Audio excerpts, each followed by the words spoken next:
Conventional archaeology has not been able to explain many of the findings made decades or hundreds of years ago. From massive temples erected with stones so heavy it would even be complicated to move with modern machinery, to reliefs that show beings with non-human characteristics interacting with ancient human civilizations. Then, how do you explain it? Here's where hypotheses come in, and two of them stand out. 1. The first hypothesis suggests that we were visited tens of thousands of years ago by an otherworldly civilization that provided us much knowledge and established human societies. The evidence would be found in many archaeological remains existing around the world and in the universal mention of the snake as deity. 2.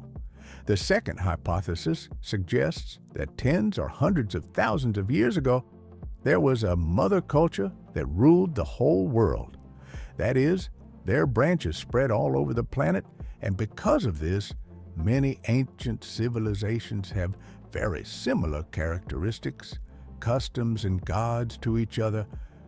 That mother culture would have disappeared by a global cataclysm from space, but its remnants scattered around the world, founding grand civilizations such as the Egyptian, Mayan, Inca, etc. Why conventional archaeology refuses to accept these hypotheses? The answer is simple. They cannot bring down decades of imposed information. They cannot rewrite the books that indicate the origin of human civilization, and they cannot accept that the antiquity of cultures is far superior to what they have established.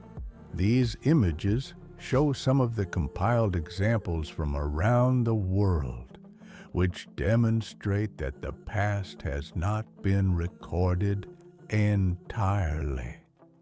We need to rewrite our history.